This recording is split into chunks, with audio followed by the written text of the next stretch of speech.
Hey guys, how are you doing? Happy Monday. As I promised, I will talk today about the video games. And if you have a problem with your kids playing video games, this is the episode for you. I will tell my story. So I think this is the best way, the most helpful way, just to share how I worked it out for me instead of teaching it in a dry way. So, here's what happened for me, because my kids are now between 6 and 11. So we've had some few years, right, of video games, but I found myself finally kind of fed up with feeling bad about video games. So I got coaching on that. And what I ended up saying in the coaching session, I was saying, oh my gosh, video games are evil. They should not play them, and anyone who plays them is a loser, and blah, blah, blah, blah. I mean, it just sounds so ridiculous and so absurd, but yet I kept believing it, even subconsciously or consciously. And I mean, I think if I believe it, I think there's people out there who also believe it. And I think a lot of us moms, right, we don't like them being on a screen, on a tablet, on the iPad, whatever, right? So if you have an issue with that, this will help you, okay? So I brought it to coaching, and I have 3 parts to this solution that helped me. So the first part is we discussed, and I realized that so if I think about what are my kids experiencing when they're playing video games, actually, it surprised me when I thought about it. The answer was, they're excited, right? They're interested when they're playing a video game. This is just my guess from what I've seen, but I'm relying that it is an accurate guess because of how they're acting, right? They like it. They're having fun. They're curious. They're interested. Sometimes they're problem solving, right? They're excited. They're enjoying themselves. And so thinking about that really kind of shook my whole understanding around, and helped me appreciate that the fact that they're actually enjoying themselves, right? Because we as moms, when we think about video games and them being on the screen, we think about all the things they're missing out on. They're missing out on real life and interacting with other people, or doing something with their hands, or reading a book or something, right? As old school thinking would go, like they're missing out on life or something because they're looking at the screen, right? So that's all we see, that's all we think. But we are missing out. When we think that they're missing out, we are actually missing out on what's going on for them. We're missing out. We're not seeing that they're enjoying themselves. So the reason why to me, it's so important what they're feeling is because in life, everything we do in life is so that we can feel good and be happy and be satisfied. And the more we feel that, the more we will end up feeling that way. Like the more we will attract enjoyment. That's what I believe, right? And so when I think about my kids enjoying themselves, excited, curious, interested, then I can all of a sudden take away the evil part from the video games, right? And I'm like, oh, okay. And so then I can translate and ask myself, where do I feel that in my life? Where do I feel interested, curious, interested, fun? And I feel that when I'm reading a book, when I'm watching a show, sometimes when I'm chatting with a friend, right, I feel excited, fun, interested, curious. And so what is my opinion about those feelings, right? If we want our kids to be happy, if we want us to be happy, then when they are happy, what are we going to think about that, right? Are we still going to judge it by how they get it, right? Of course, there's downsides to video games, right? And that this is what happened with my next step of my own kind of solving it for myself. Okay, great, awesome, Natalia. Yeah, they're enjoying it, right? That's great. And so that kind of gave me temporary relief. I'm like, oh, okay, this is so good, that they're enjoying themselves. I no longer see video games as evil. Okay, great, because I can also enjoy myself, and I think everyone should enjoy it themselves and be interested and have fun, especially on the weekend. We can allow more time for that, right? So then, and remember, I don't know if you remember, but when I mentioned that I was going to record an episode about video games, I also said I need to let it sit there for a while and me process it, right? So I did let it sit there, and I asked myself, like, why don't I want to record an episode on this? And the answer was because I haven't fully resolved it, and the part that I haven't resolved was the fear for the future. Okay, so if I'm totally fine with them playing video games now, what was left over was the fear. And the fear, oh my gosh, they're going to play video games in the future and they're going to abandon all their life and only play video games and be fat and pee in their pants or whatever, Like they're just gonna become that loser who doesn't do anything else in life but just sits and plays video games. So I saw that fear, and the way... Because in reality, we don't know what's going to happen in the future, right? As a mom, of course you're worried. Of course you're afraid. Of course you're going to feel that. And I can't tell myself it won't happen, because if I don't believe it, right, it's not going to work. If you can convincingly tell yourself, like if you can fully believe it's not going to happen, that's awesome, right? So for me, I had to find the middle. I had to tell myself, I'm willing to let them play games now. And I trust, this very important part right here, and I trust everything will be okay. This is the solution for me that happened. That I don't know what's going to happen in the future. I'm going to do everything in my power to raise them. And I'm going to talk to them, and I'm going to limit the iPad time and the game now. But the main part is I will trust they will turn out okay. Again, this is a super important sentence. I am willing to let them play, and I trust. Like, being willing and trusting is the recipe for this, for me, right? So if you can borrow this and use it anywhere else in your life, please do. This is why I'm sharing it. This is what worked for me. For some of us, we have full conviction that this is not going to be a problem, right? But of course, if you have like some of that doubt about and worried about their future, please borrow this, right? And lean on this, and you have to practice. This one gets better with practice. I'm willing to let this go, like let them play, and I'm going to trust. And I'm going to keep trusting and telling myself that I trust everything will work out okay. And so so those are the two parts I already told you about. Number one part is that appreciating what they're feeling, like appreciating the effect the video games have on the kids, right? And appreciating that we all want to feel those feelings. And the second part is addressing the fear for the future. And the way I addressed it was by trusting everything will be okay. And this, the third part for me, and I think for you, is also reminding ourselves of the big picture. And the big picture is our child's life. So child life, like that child's life in that day, that child's life in that week, that month, that year. And when I think about that big picture, then I remember, oh, right, they're actually doing all these other things in their life before they even play the video games, right? Because I set it up in a way that all the priorities are met, all the homework's done, all the chores are done, they're clean, etc., right? Because it's so tempting to, when you think about video game, our mind wants to focus on is the bad parts.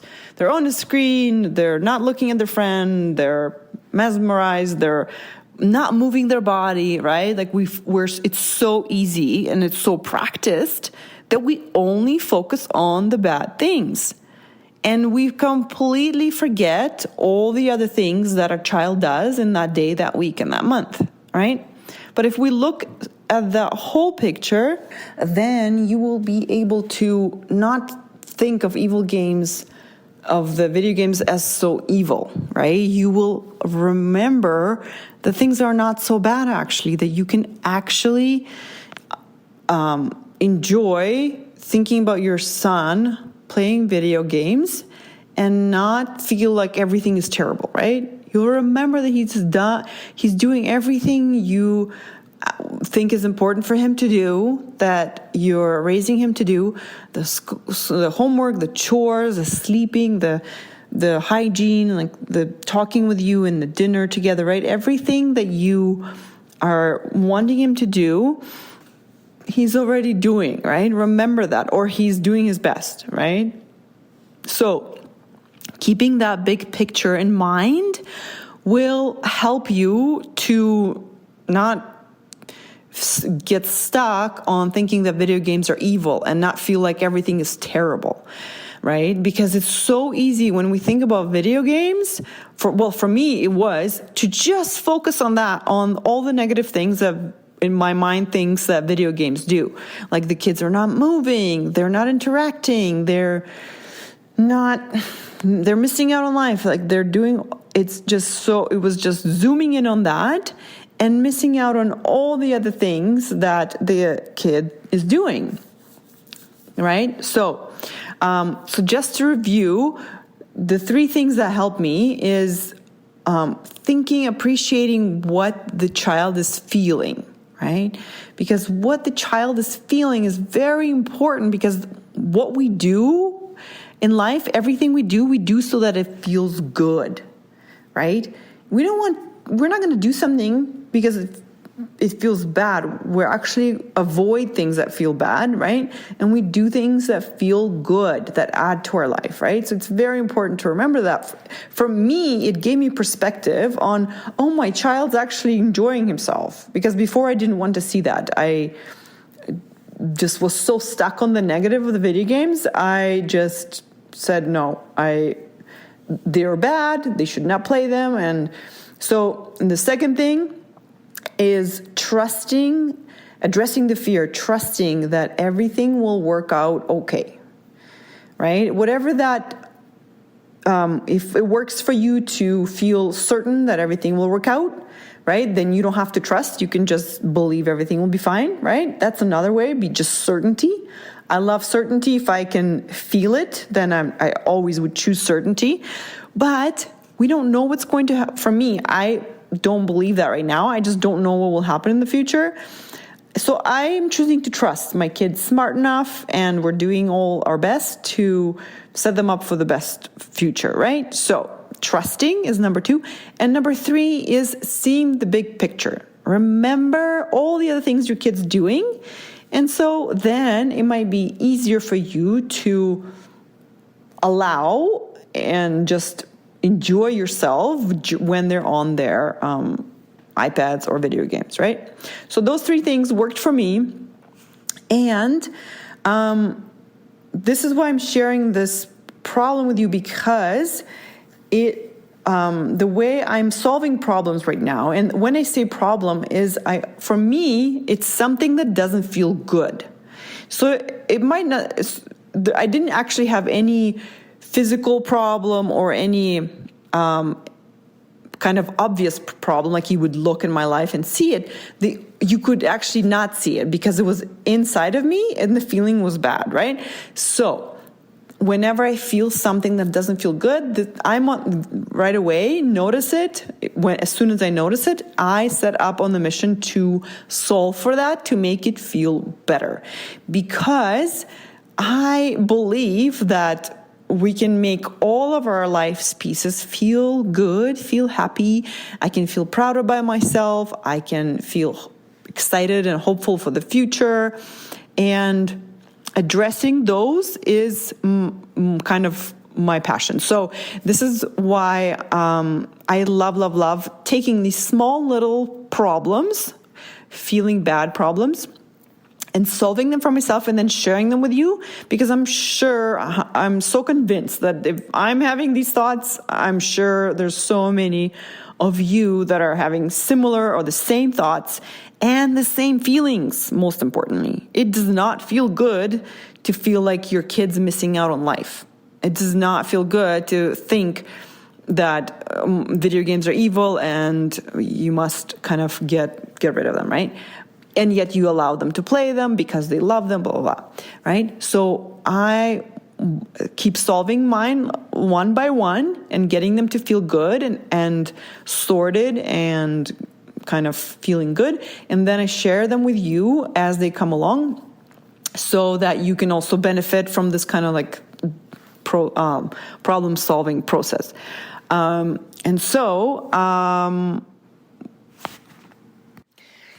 And once I have solved for this video game problem for myself, now the way I am showing up for my kids is such a happier mom. Because when they're on their video game or they're playing on their iPad, I'm no longer miserable and feeling so bad that they're on their iPads or getting video games.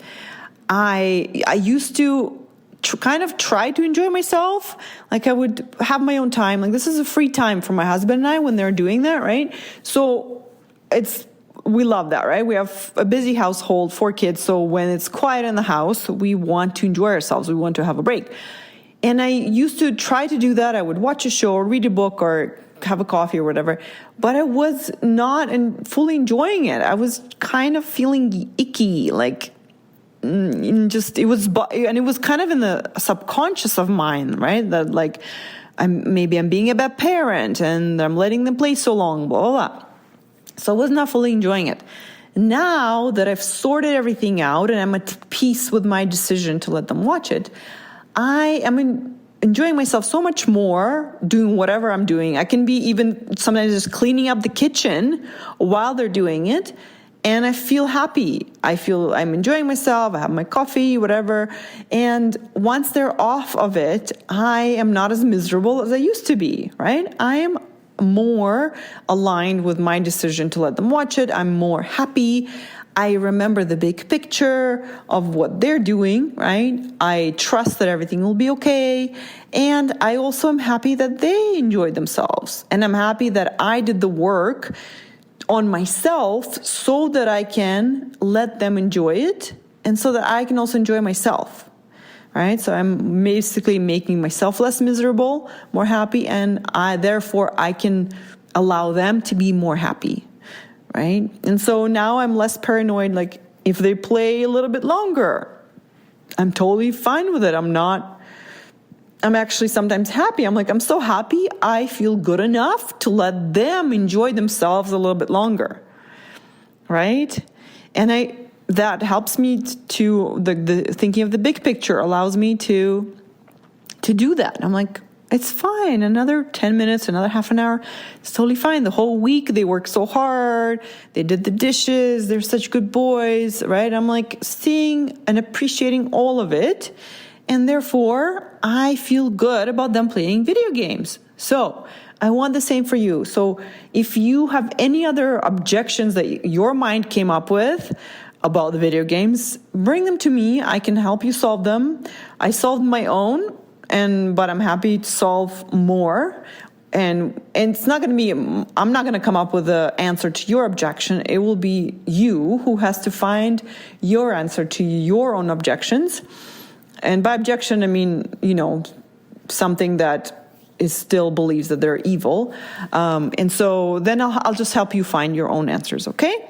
So if you need any help solving this or getting unstuck, or if you need any help with anything else in your relationship with your son or yourself or anyone, I can help you with that. You simply need to book a session with me. We can chat about it and we can see if we're a right fit. You can share with me what's bothering you and I can tell you how we can solve it. And so this is what I'm here for.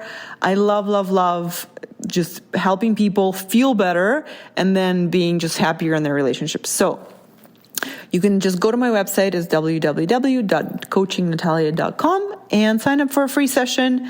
It's completely free. We go on Zoom. I send you a link. We chat. I'll give you 1 hour of my undivided attention, and where you can just tell me all the things, vent, and walk away with already a couple of solutions just to try out that day right away. Okay, so don't wait. If you need any help, I'm here. Okay, guys. Well, I love you and have a good day. Bye.